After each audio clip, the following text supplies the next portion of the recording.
Chapter 1. Sex in a box. That's what it was. Spine-tingling, heart-stopping, decadent sex in a box. Lorna Rafferty pushed the tissue aside, and the heady smell of leather filled her nostrils, sending a familiar tingle straight through her core. The feeling, this thrill, never got old, no matter how many times she went through the ritual. She touched the tightly stitched leather and smiled. She couldn't help it. This was wicked pleasure at its sensuous, tactile, hedonistic best. It made her skin prickle from head to toe. She ran her fingertips along the smooth surface, skidding over the graceful arch like a cat stretching under the midday sun. She smiled at the sharp but satisfying prick of the spike. Yes, yes. This was hot. She knew it was wrong, of course. 12 years in Catholic school hadn't been for nothing. She'd pay the price for this indulgence later. Well, hell, she'd been planning on that for years. That debt was going to have to get in line with a lot of others. In the meantime, Lorna had these peep-toe, ankle-strap Delman platform sandals to comfort her. She could walk right into the fires of hell if she had to, in shoes to die for.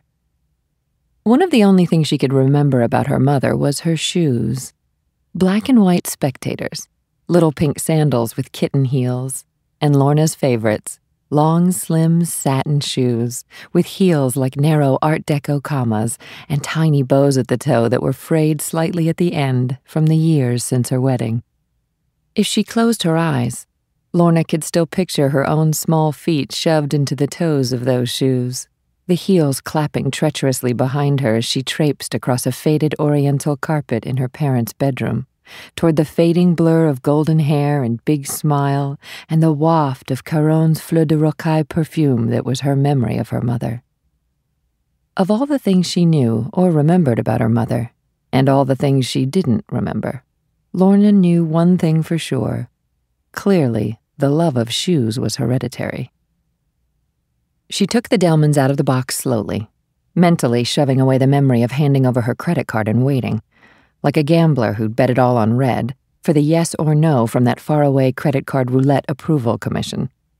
This time, it was yes.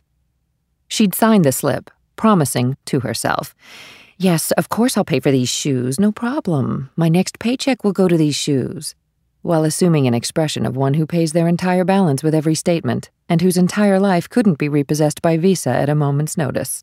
Pfft. She'd ignored the other voice. I shouldn't be doing this, and I will make a promise here and now to God or anyone else that if this charge goes through, I will never, ever spend money I don't have again. Best not to think about the repercussions. If pushing away uncomfortable thoughts about money burned calories, Lorna would have been a size 2. She admired the shoes in her hands for a few minutes, then put them on. Ah, magic.